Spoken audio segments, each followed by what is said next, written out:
Hello and welcome. Welcome to another edition of CPR's Clubhouse Live. My name is CPR Jose Ortiz. I'm being joined by Angelo Garcia, also known to our community as Freeze. Freeze, how are you? How you doing tonight? I'm doing pretty good, thank God. I'm glad to have you here with me. This is something that I want to make sure people understand that we had planned to do this before all this happened, which we're going to discuss anyway in a few minutes. But I just wanted to make sure that you know that I'm wearing the lucky shirt, the lucky free shirt, the one you sold me so many years ago for a measly $100. You know, I'm still wearing it right now. Is the good luck shirt. But today you went on social media and you talked about a personal struggle that you're going through right now. Right. And, you know, before we start talking about that, I want to date back a little bit on our relationship, and that is that we have been close for so many years, over 20 years.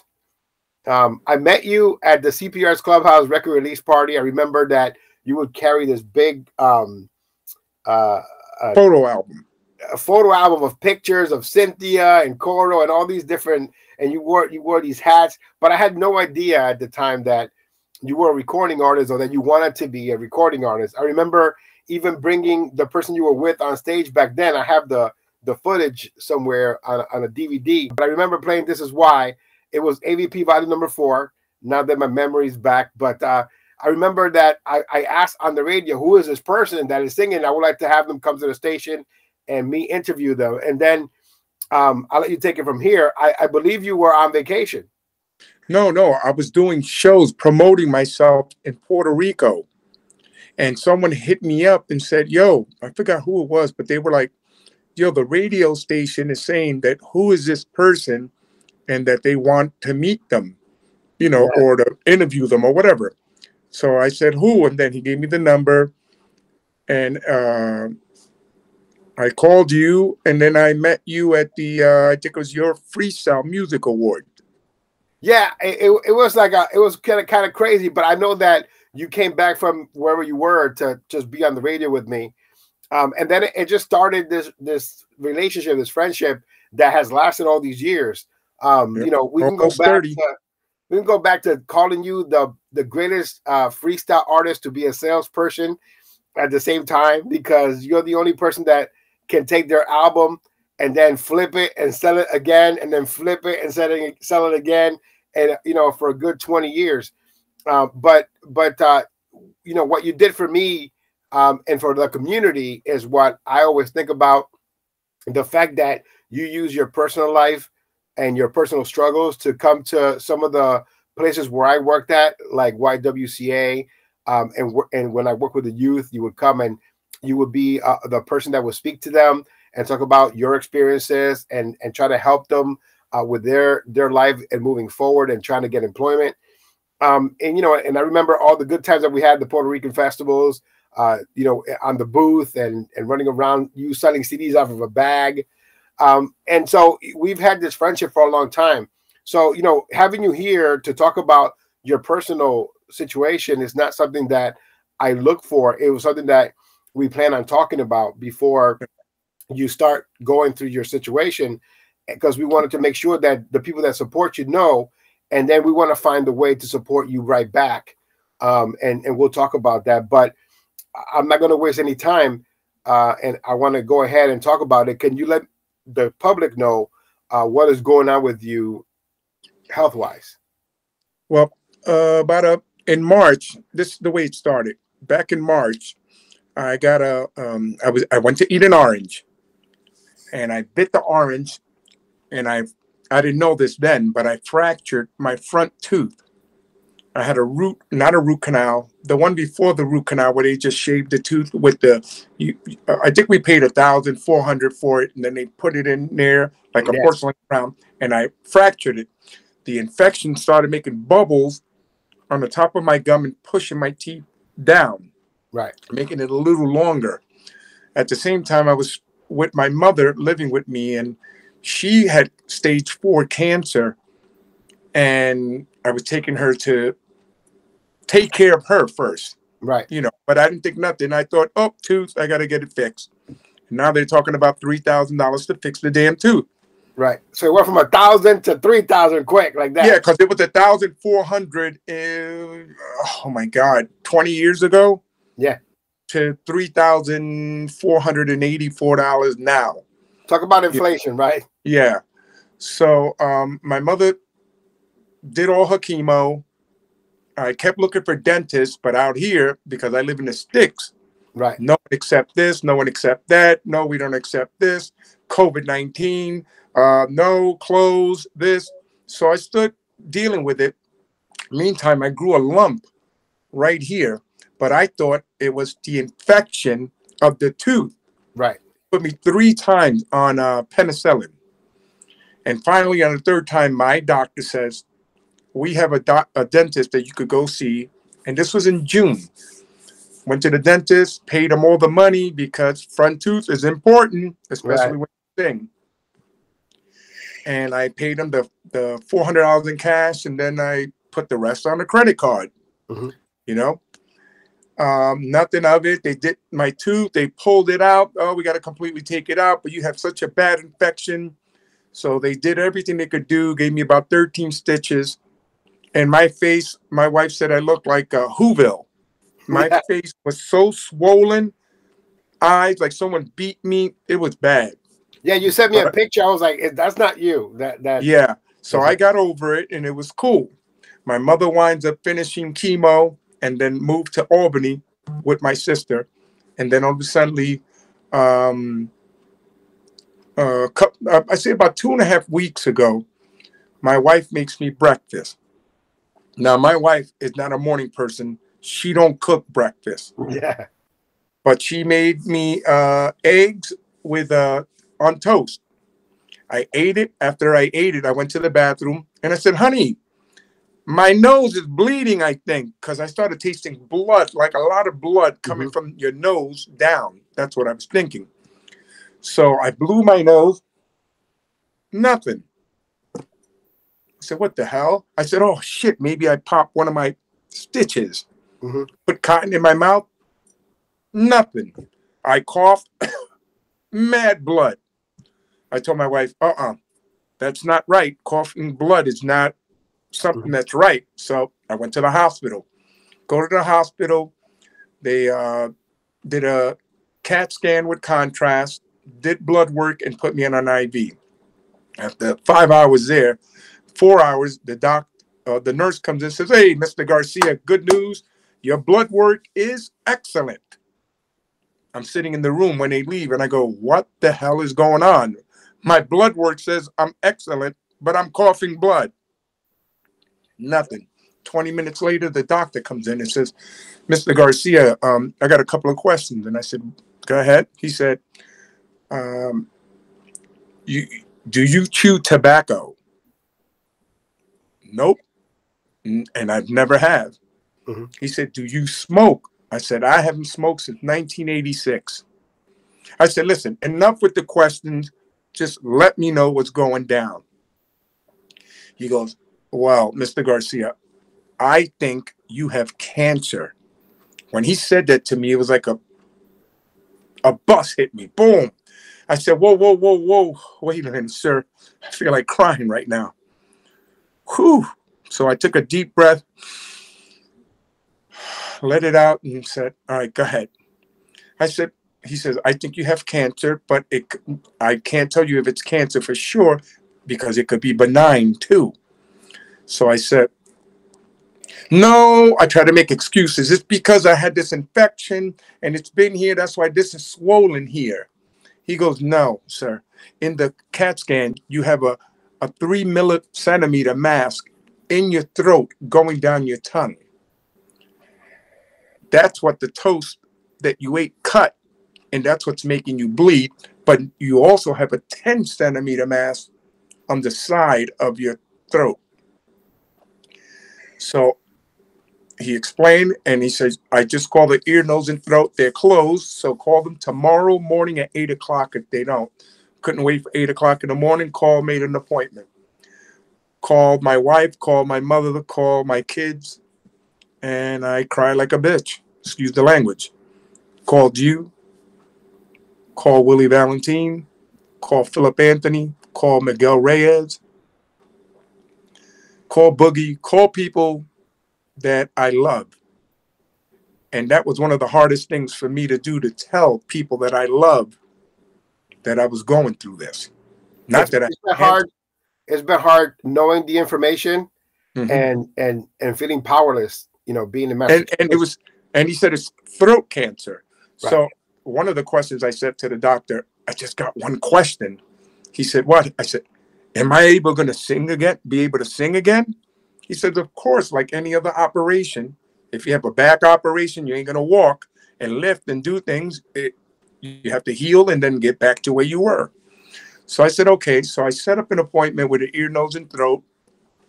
I went in and she put a camera up my nose long with a scope. She says, oh, yeah, I could see it. So she's measuring and she's like 3 centimeters. And then she came around and started feeling my face, 10 centimeters. So she says, in 3 days, I'll have you come in. We'll do a surgery. I'm going to try to remove the one in your throat because that's irritating. You know, it feels like a sandwich baggie with 2 raw eggs in it, closed up, shoved in your throat, stuck here, but with pain. That's why I got to keep drinking and you hear me swallowing and, you know, nonstop. So 1 minute, this pain is hurting me. Then she goes, I go in for the surgery and I didn't wake up in time, but she spoke with my wife and said they tried to take it all out. But when she cut into it, it bled so much that she had to cauterize it or something like that. Right. Because if she would have cut it all, I could have choked on my blood. And, you know, I didn't want that to happen. And she didn't want it to happen. So she did what she could do. So she took the biopsy. 3 days later, they made an appointment to come on in. Now my heart is beating, you know, because you don't know what's going on. I don't know what's going on. I see the doctor and I go, oh, it's bad news. I passed her as I walked to the room and I could see in her eyes that it was bad news. And I tell my wife, she goes, Angelo, stop thinking like that, you know? I said, honey, it ain't that I want to think like that. I've had this ever since I was a kid. I could read people, right? You know? So we're sitting in the office and she comes in and she says, I hate to be the bearer of bad news, but it is cancer. And then right there was like reality hit me. And I was like, wow, I have cancer. When you think of cancer, you think of dying. You don't think, oh, I'm going to beat this and I'm going to, because we don't know what stage, we don't know nothing. So we leave and then she makes me an appointment with an oncologist, a chemo doctor and a radiation doctor. And I went to see them. They scheduled a PET scan, which thank God, God's glory, it only came back that I only have cancer in my throat. Nowhere else, because it's curable and treatable. But if I would have had cancer anywhere else in my body, it's treatable, but not curable. So in other words, you're going to die of that. Right. So it came back the other day and I gave all praises to my God, Jesus. And God, you know, I believe in God. I'm not a church going person. I don't go to church. I read my Bible every day before all this. I pray to God. I start my day off with God. I end my day off with God. I read my verses every day. I listen to the word of God every day. And that's how I've been for the last 15, 16 years. I don't tell people if you don't go to church or this or that, you're going to be this or you're going to be that. Yeah. You got to feel that in your heart. You know, you don't have to go to church to be saved. Understood. So they set up for me to have a feeding tube, which I have right here. I can show you guys. Let me stand up. Only if you want to. You don't have to. Yeah, it's no big deal. I did it today. 1 second, guys, because I'm in pain. I don't know if you could see it. I do. I can. Right here.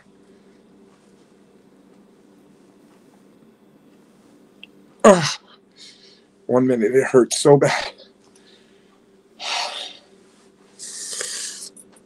And that was painful.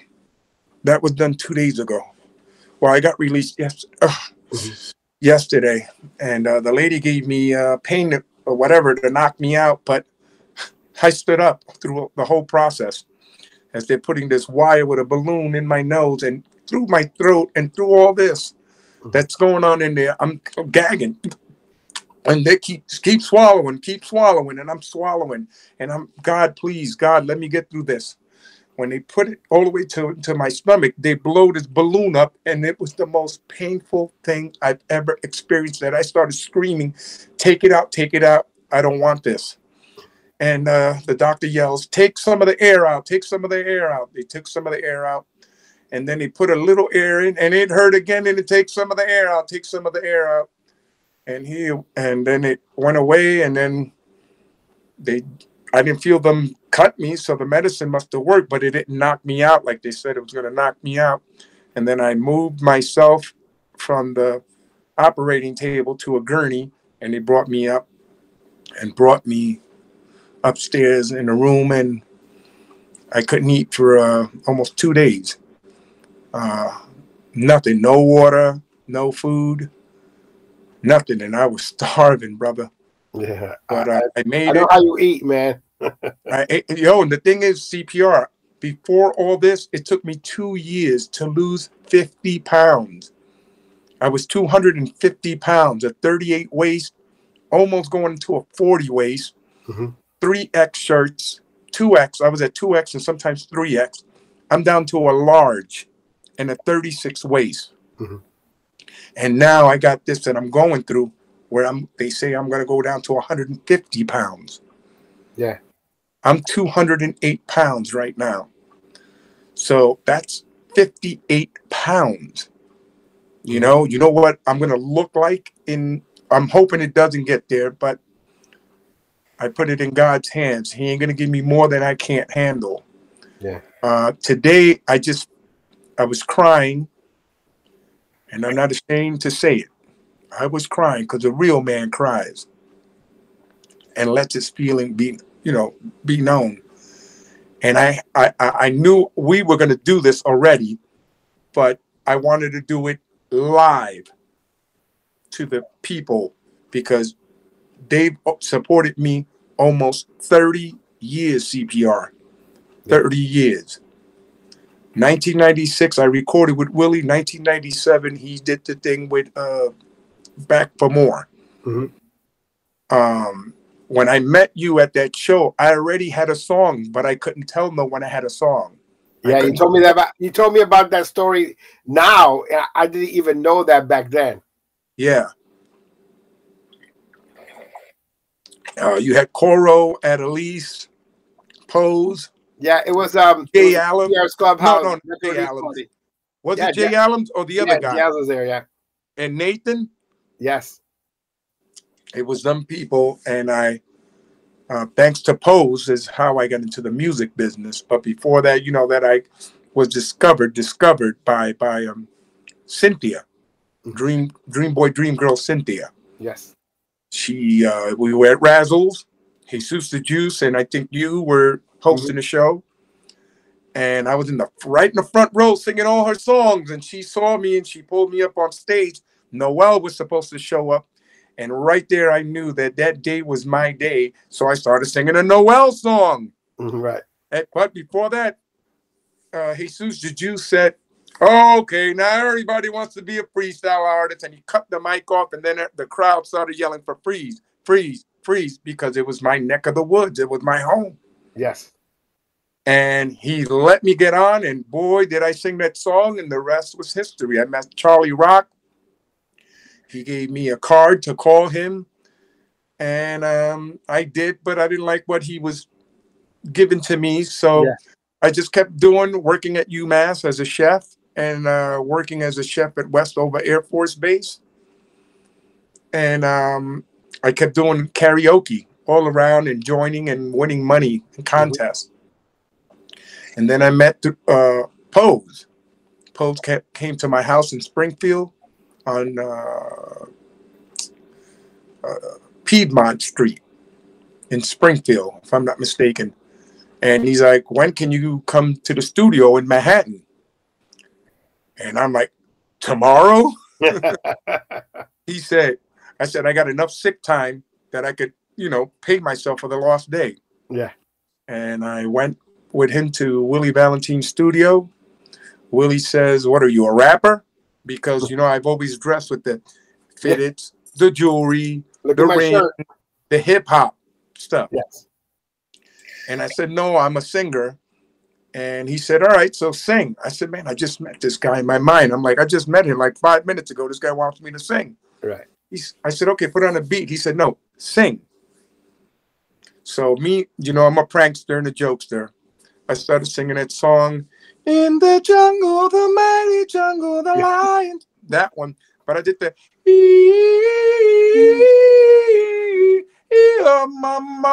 and he said, get the hell out of here. Then I said, no. I'm playing. So I sang Foolish Pride by Mark Milan. And Willie said, okay. He went to the studio. He made a beat. And he says, here you go. Write a song. I looked at Pose and I'm arguing with Pose in the studio going, yo, I didn't know. I don't know how to write songs or this is why I didn't want to do this, bro. I don't know what the hell.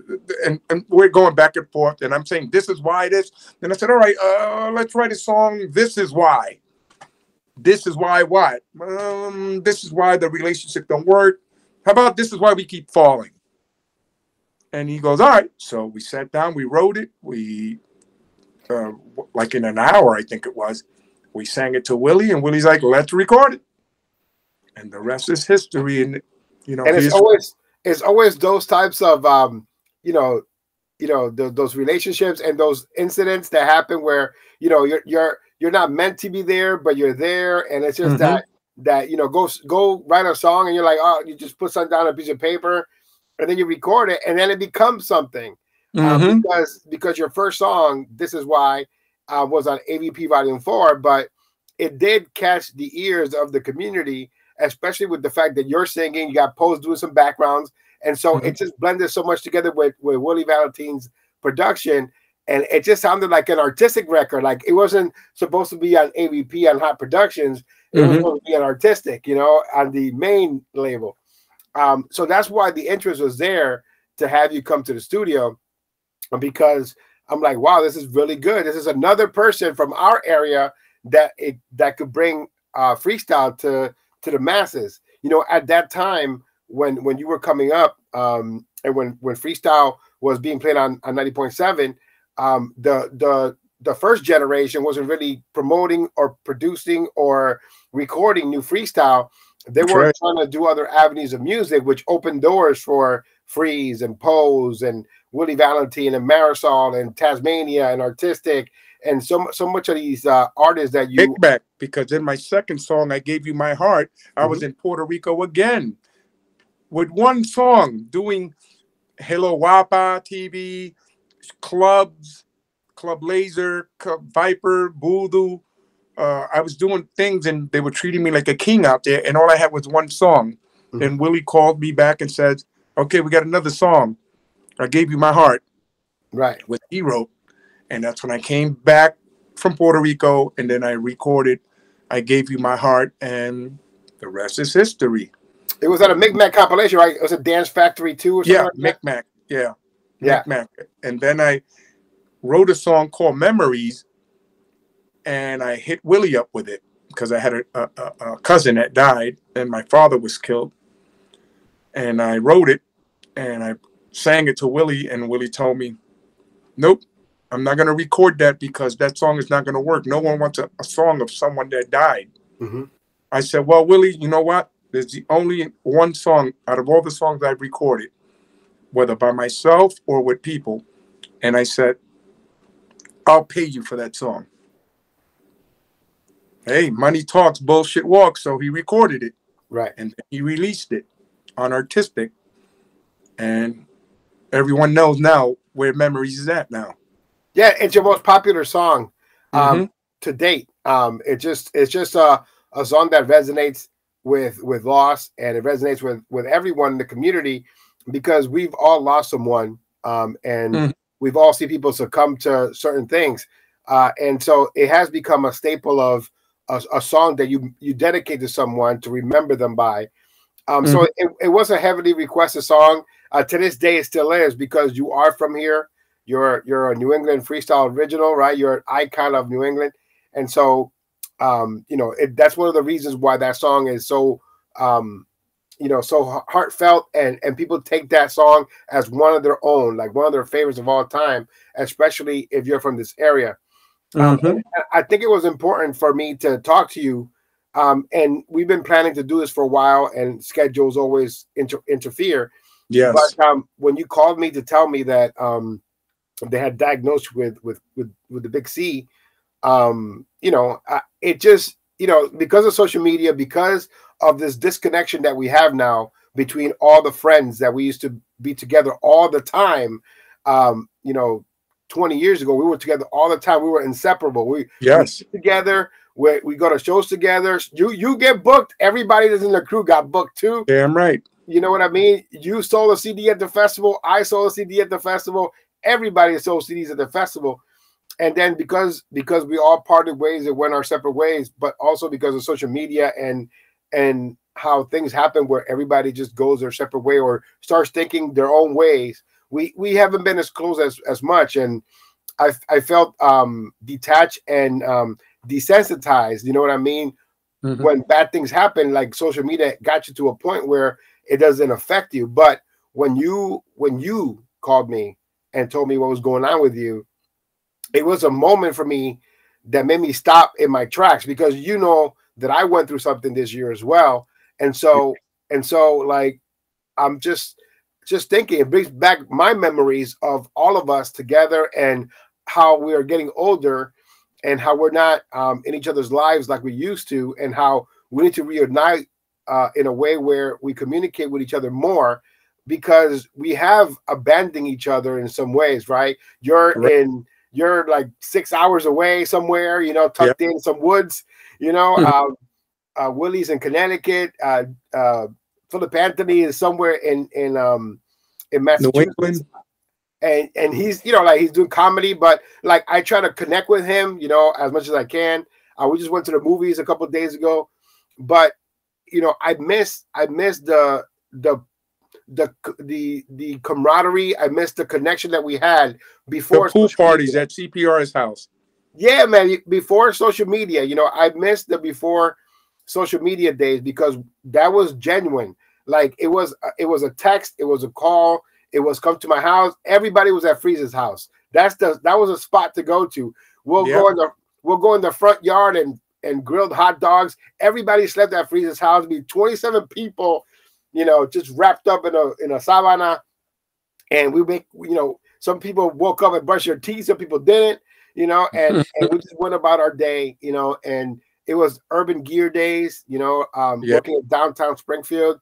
And we could talk about the funny story in a minute, but you worked at Urban Gear. I had my record store across the street inside the music center. And then across the street from the music center was my real job. So I got to interact with you guys every day, all day. So let's talk about that incident that happened at my job. So we both had Nextel phones. Yeah, we had Nextel phones. And I didn't know you were at your job. Yeah, sure you didn't. And I grabbed you know, it had the little button, the Nextel. The chirp. Then it was a big thing to have. You had a Nextel phone, you were in it to win it. So I clicked it. I forgot what I said or something. I can tell you, I remember to this day. Go ahead, CPR. So it's my fault too, because usually when I go in there, I put the chirp off and then it's vibrate, you know, so they can't hear it. But that day I was running around, so I didn't do that. So you chirped in. And so to preface it, my job was to teach people who are coming out of prison, who are incarcerated, life skills and how to help them to find employment. So I would teach a class on a daily basis to inmates that were being released to our program. And Freeze calls in via the chirp and he goes, CPR. I wanted to tell you, you know, that the infection It's curable, you know. It's just like it's not contagious. It's coming out green, but it's okay. I can't even finish. I can't finish. I can't finish. And then everybody just stopped, you know, because it was your voice. And then you showed up to my job. You went inside the job and you started talking to everyone. You know what I mean? And I was like, what are you doing here? You know? So it appeared like you and I were lovers and you were just chirping in to tell me that it was a negative SED thing. It was hilarious. You had to be there. But you also at that time, you had a name and people knew who you were. And you know, you were a person that you didn't care where you worked. You were doing 3 things at the same time to make sure that you made ends meet for your family. But I remember when that joke happened, when you chirped in, you still showed up to my job and you still got to talk to some of the people that were there that may know your music or may know you or your background. You know what I mean? And you give them good advice. You talk to them and you treated them. What I remember is, and I'm just getting a little choked up a little bit, but you treat them with so much respect. These are people that are coming out of jail that have no respect or get no respect from anyone. And here you are, this guy that at the time was baby face, white hot. You know what I mean? You are just a hot artist, especially in this area. And you were coming into a program and you played a joke on me, but then you talked to them in a way where it was relatable and it showed a person that, you know, you can get out of that situation and make it and do something else. So that to me was a great moment. I still got all the letters they wrote me. Yeah. But I also did, I think it was called Youth Build. Yes. I did Salvation Army. You know, I did everything that you could do. Hurricane, anything to help anything. Homeless. That's the way I just figured, you know, I'm a little famous. Let's use that fame for good, especially an ex-convict.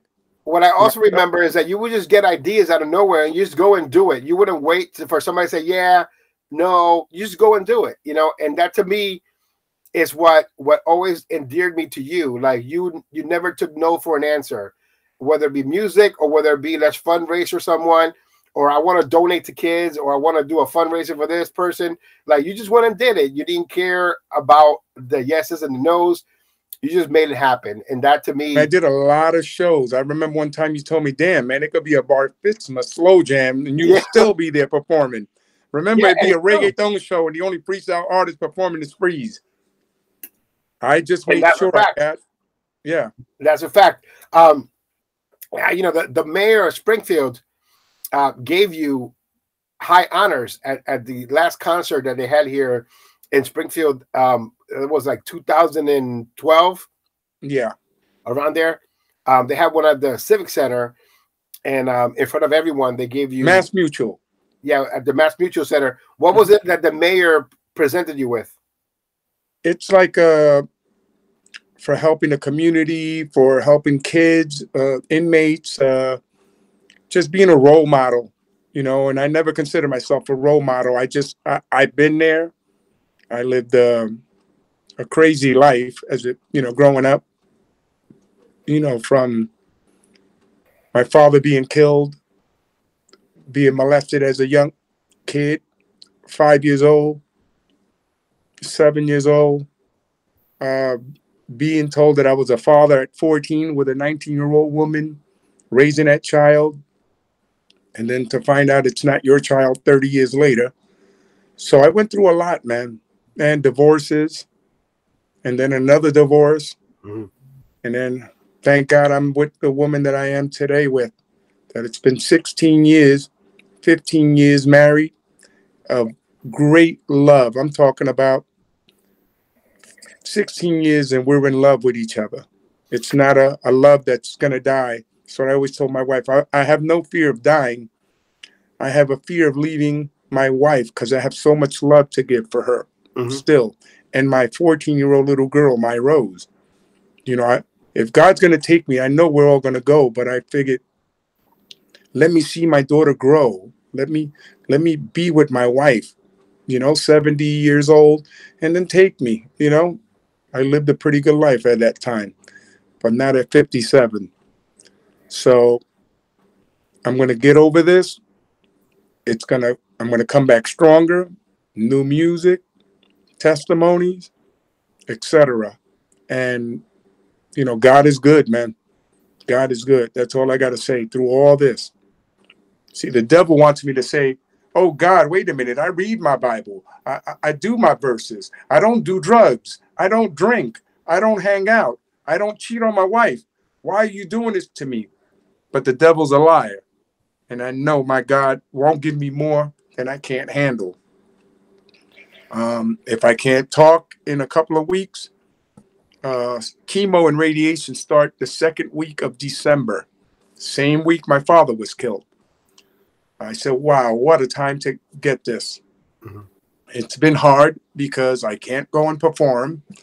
I can't, I've gotten calls from Brenda K. Starr, Cynthia, Little Susie, Suave, Miguel Reyes, Philip Anthony, you, Willie Valentine, Cynthia, Boogie, you know. You've had a friend that's been a friend of yours for over 30 years, Pops. 40 years, 41 years. Wow. He's the first person I met when I came to Holyoke in 1980. I came to visit my mother, and I walked outside, and I see flashing lights on and off, and I'm like, what the hell I thought my parents sent me, that they were living like in a holy, because it was Holyoke. So I thought it was like a holy city, like church type of thing. And then I walked to the boys club in Holyoke, saw a group of guys. I said, yo, you know me, I'm never embarrassed to talk to people. I said, my name is Cuz, because that was my graffiti name. Cuz one, my poppin' name was Freeze. But I said, my name is Cuz. I just came out here from New York, and then Pops took me under his wing and introduced me to people. A couple of days later, they bought a shirt, Playboy 7. I couldn't say, no, I don't want to be in your group. They wanted me to be in the WAPs. They wanted me to be in the Crash Crew. They wanted me to be in all the gangs or groups that were at the time. In the good old days. And I stood with the Playboy 7. And to this day, Pops, 41 years, I've never said a bad word to him. We've never argued. He's my daughter's godfather. His girl, we've been friends for 34 years. I knew her before I know a lot of people. Madi, I know her whole family. She's a great person. Love me like family. You know, so these are people, when you have people that are that good to you, you know, Pops is one of those guys that I could leave him here and live with my wife for a year and know that he respects that woman that way. You know, won't even dare to do that. And I couldn't have someone better than him I consider him a brother. You know, 41. Yeah, you know, and we're all here for you in every which way that we can. And so that the reason why I wanted to be on live with you is because sometimes it's hard to ask for help. So I'm going to ask for help on your behalf, if you don't mind. And what I would like to do is I would like to have you give me your Cash App. And I don't want to do no GoFundMe. I don't want to do any of those stuff. I want people that want to donate to you directly through Cash App, through PayPal, whatever, but directly to you, not have a middle person. And I know that you're a proud person and you don't like to ask. So I'm going to ask on your behalf. And I know because you drive 1 hour to go to your doctor's office and then you drive an hour back. So that the money that we'll raise, or that I hope that people will send you along with myself and others, is for you to cover some of the expenses that you are going to get at this time. Expenses, pay bills, because there's no way to make money now. So if I had a show, I can't have a show. So Pops, Angel Cruz said, how long do you want me to do this for? You know, because people were asking him about booking me. I said, Pops, you got to give me until at least 2022. Because and you know, and you also have merchandise for sale. You have your CD, the free songs. You know, we can go back in time and talk about memories. I gave you my heart. Give Me, This Is Why, my favorite, So Many Ways, you know that. She's Mine. Misleading Me, Greatest Love, Mended, Come Back to Me, Give In to Me, She's Mine. I mean, they're all on. So, you know, if you don't want to donate, you can always purchase a CD from him directly. I'm sure his wife will be able to send it out to you. So we want to be able to support you as you supported our community. And let me be the first one to say that whenever I asked Freeze to come and talk to the youth, he would be there. And whenever I would ask him to talk to the people that were incarcerated, he would be there. He's always been a pillar of the community and a person that takes his own story of what has happened to him in the past and brought it forth so people can see that there's ways for you to get out of any situation that you're in. So, you know, I have no issue and no problem with asking the community, the freestyle fans, the people that support Freeze, the artist, or anyone that's watching this right now, if you would like to support Freeze in his battle against the C word, you know, we're going to leave the Cash App and the, you know, PayPal or what other form of payment you can accept, so we can chip in. And it doesn't have to be too much. You know, $5, $20, whatever anyone wants to donate. You know, Pops sent me some money, and Angel Cruz, and he said, "Brother, I know it's not a lot, but," I said, "Brother, I don't care if it was $1. It's the point that you donated to me." Yeah, you know what I'm saying? Yeah, and again, people have been donating to you in private. I will mention. Yes, I'm going live once it's all done. All the people that donated to me today in hours, CPR, in hours, people that I've never even met, people that my wife's like, wow, that much from who? I don't know, a fan, you know? Your music has touched a lot of people. The fact is that your first, or the first version of your album was on Artistic Recordings, and then it went to What If Production. So it was re-released again, and it got a wider audience. And now that you are on social media and you're able to hand these out yourself with the Greatest Hits album, which includes everything and more, you know, your music has touched a lot of people throughout, you know, all these years. It's almost, you know, it's almost 30 years, my friend, of touching people with music. The I Gave You My Heart album came out in 2003. So I believe your album came out in what, 2001? Probably, yeah. The original version. So that's, you know, 2001, 2011, 2021, that's 20 years, right? Yeah. So my math is bad, and Willie Valentine's probably looking at this going, damn, this guy can't add for nothing. But big shout out go out to Willie. And so thank you to Willie, because Pose brought me, but if he would have said nope, there probably would have never been there still would have been a Freeze, because I didn't want to use the name Freeze, because Freeze was known in the streets of Holyoke and Springfield as a bad individual. Right. And I was going to go with the name Lexus, which is my nephew's name. But then I said, nope, everybody's going to go, who the hell is Lexus? So I said, you know what? Freeze was Freeze back then, but the Freeze today is a way different Freeze. So I stood with Freeze. My artist name was going to be Buick. So I don't know. Maybe it wouldn't have worked. And I did this years ago, Artistic. We remember. Yep. That's the loyalty that I have to that company. You know, that's there for the rest of my life. But anyway, the Cash App is the money sign, Freeze, Artistic. Yeah, I'm gonna get that from your wife, so we can get it on the description. And that's the reason why we're doing this. I pray for you every day. You know, you are my brother, right? We've disagreed. We've had our differences. I put cake in your face. You let me borrow money. I let you borrow money. We've been in each other's lives. I remember going to parties for your children. And the only reason why we don't visit the way we visited before, because I used to be. I live too far.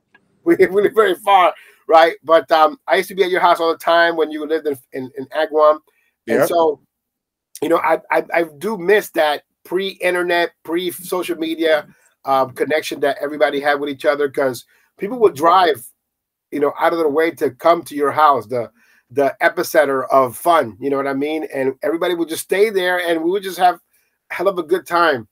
And so I miss that, but I don't want to stop talking to my true friends, even the ones that I haven't spoken to in a long time. We need to reconnect. We need to find a way to get together, not because of this situation or not because, something that happened to me, 6-7 months ago. Listen, we're getting older, and instead of us being together more now because we're older, we separated. Yeah.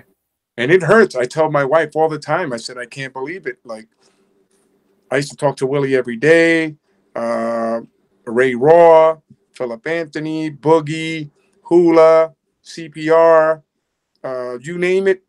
We were always everywhere with it, whether it was your house, whether it was my house, whether it was at Willie's house in Manhattan. We were always together. Yeah. And like artistic song, Together.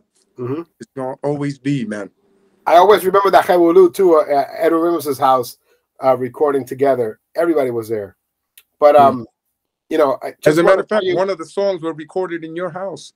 Yeah, we in that little 1-bedroom apartment where we put Damien in the closet and we closed it. And it was singing Una Oportunidad. What was the other songs that were recorded there? I remember doing the MG remix there. We did Take Me Away.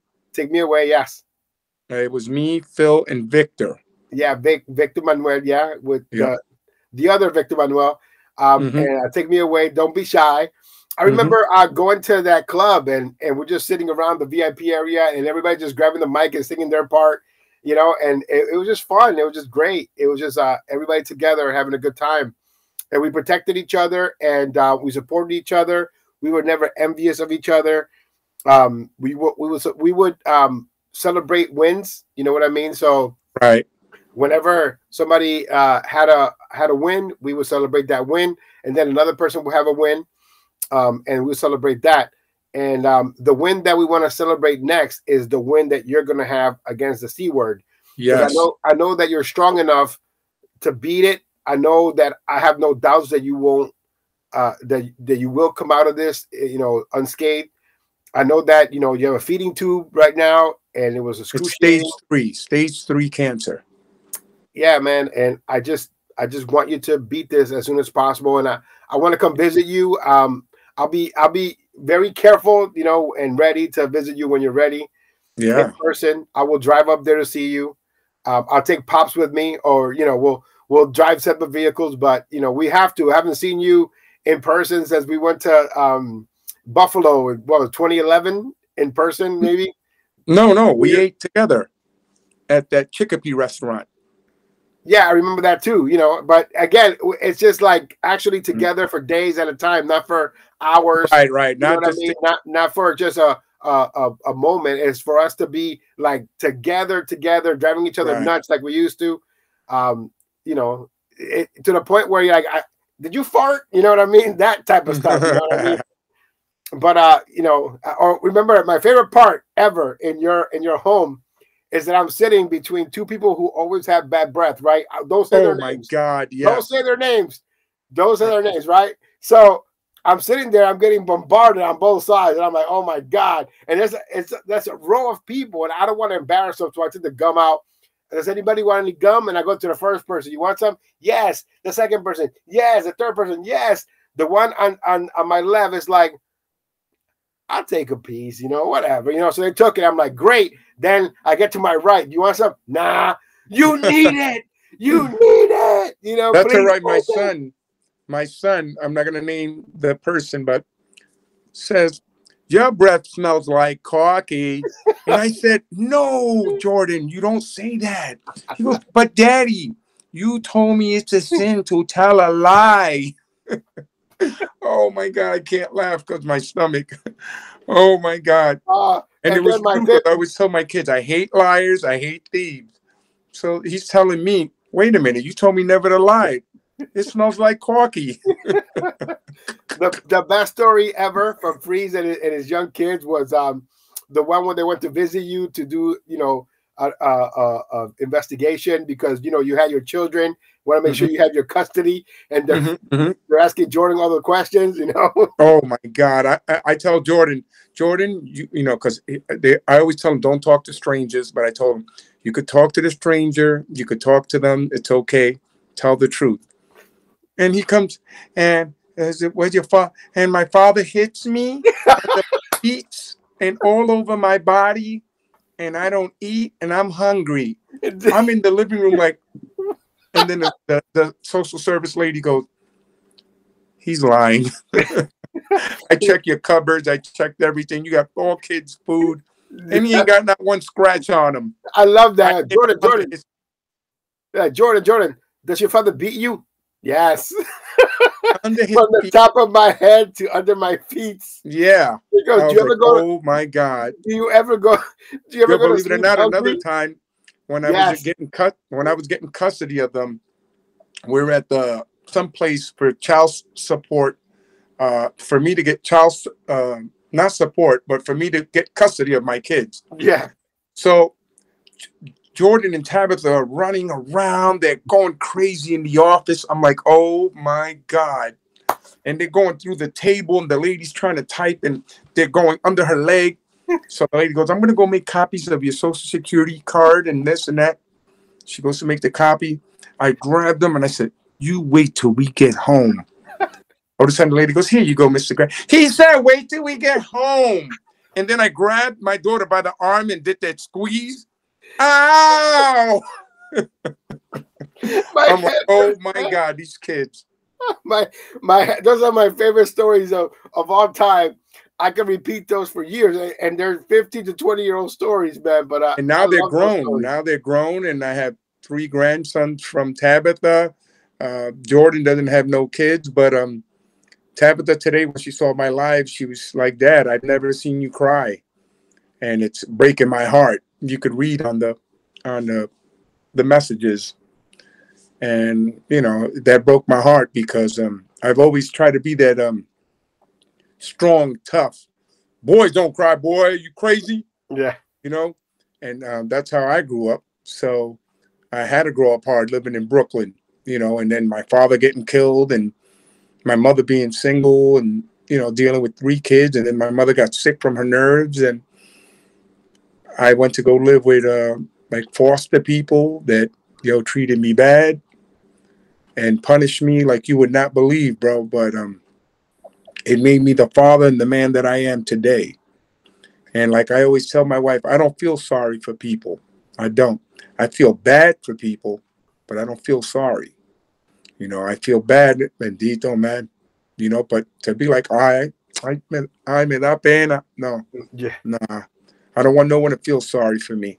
Yeah. And what I want is to help you on your journey and, to do a collection like we would do back in the day where we would go around and stop traffic and have a bucket and collect. But this is going to be a virtual bucket. I don't want you to send the money to me.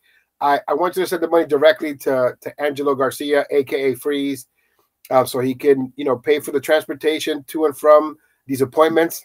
They're an hour away. He's going to have treatment, cancer treatment, and it's going to take him out for a little while. And so we need to support him. And so that's what I'm here to do. To anyone that's watching this, please support my friend, my brother. They said there's going to be a time where I'm not going to be able to eat. Maybe I'll go down to 150 pounds. Mm-hmm. I'm 208 now, and it's 150 pounds, brother. You know what I'm going to look at as a 150 pounder, you know, but it'll come back and everything will gain and I'll gain all the weight again and be where I used to be, but better. Yeah, and I want nothing more to hear your voice and sing a brand new song. You've been hesitant to do a new song, and because of all the stuff I see on Facebook and social media and all the disgusting throwing at each other and the clicks and that and this backstabbing and this one, for instance, and I'm not going to bring up names, but I caught Bell's palsy about 12 years ago or 11 years ago, and I was being made fun of. And and I know, but but they're coming to my house and breaking bread with me and bringing my daughter gifts. And it was only to get the connections that I had, you know, and it's sad. And that's what made me say, you know what?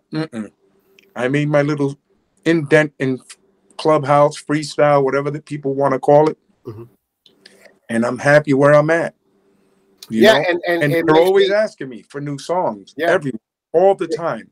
It makes me reserved, you know, just like you, and all these different ways that people are acting these days. But, you know, I understand where you're coming from, but I want you to celebrate your life once this is all over and done with.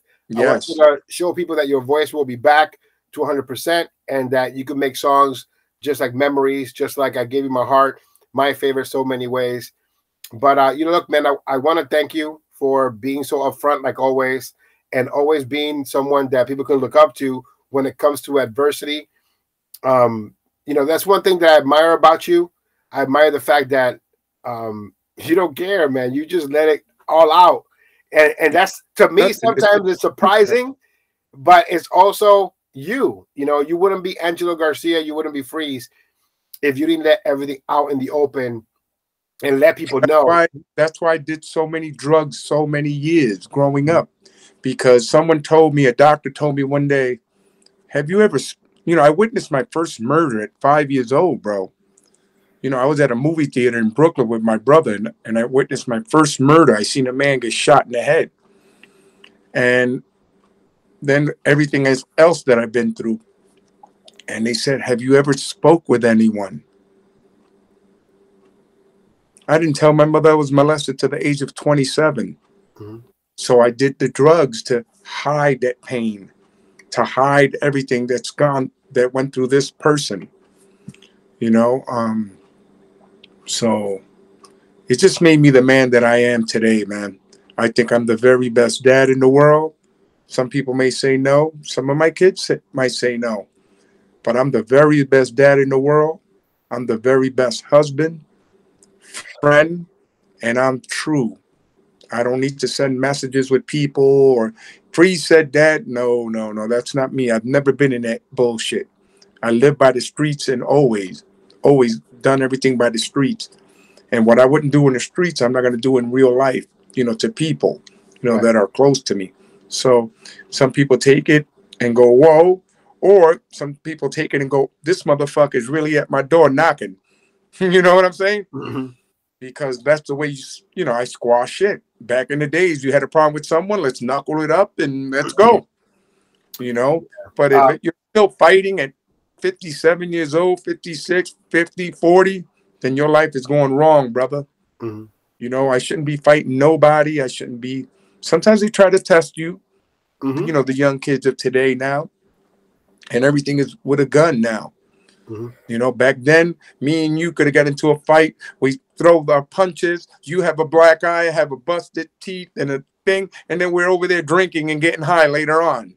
Well, yeah, man, that's the old way of doing things. Yeah, not the drinking or getting high for me, but you know, the other part, you know, like but like today now, you get into a fight, I bust your ass, they come and shoot you.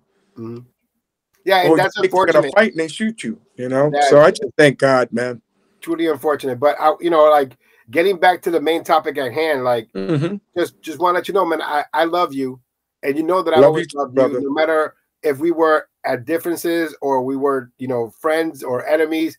I don't think we've ever been enemies, but I'm talking about not talking. Never. Listen, and I always told you this. I have two brothers. I never had a fight. I never had an argument with none of my brothers. Ever. And they're old. Well, I got one older and one younger. One is an FBI and one lives in Queens, New York, and has a great job. You guys are the brothers that I've never had. So what do brothers do? Pelean, argue, stupid shit. And do I hate my brother if I argue with him? No. I might not agree with you, but we let it go, and here we are today still. Yeah, and for 50 years I will always love you, your mother I always adore, and your brothers. I remember, I see your brother now big. I remember him on his little bicycle, BMX bike, you know, riding around. Now he's a married man. You know what I mean? Yeah. I got to marry my brother. Yeah. And that's an honor for me. And I want to be able to celebrate more life with you in person when I ever get an opportunity to see you in person. I want you to fight the biggest fight you ever fought in your life. Yeah, and I want to see you here again soon.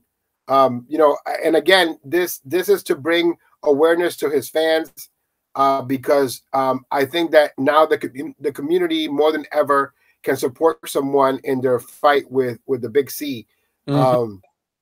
So Freeze, thank you for being part of this.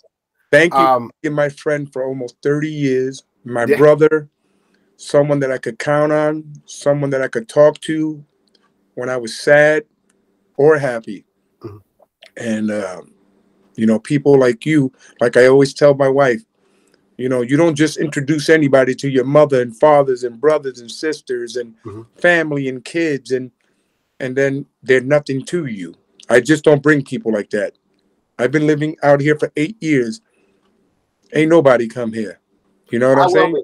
I will be going there. I'll probably be, you know, having my musket and some high boots, you know, but I will go there to the woods to visit you. But Freeze, man, I love you, man, and good luck with everything. If you want to donate to Freeze and his cancer battle, please look at the description on this video, and please donate what you can. I will always be here for you, so you call me anytime, 24 hours a day, 7 days a week. That's the way that has always been with you and I. I just won't have the Nextel phone on. I don't want to chirping something in the middle of the night. But Freeze, thank you so much. I love you. Thank you. I love you, New England and the world. I love you. Without you, there wouldn't be a Freeze. Yeah, man. Thank you, brother. All right, thanks.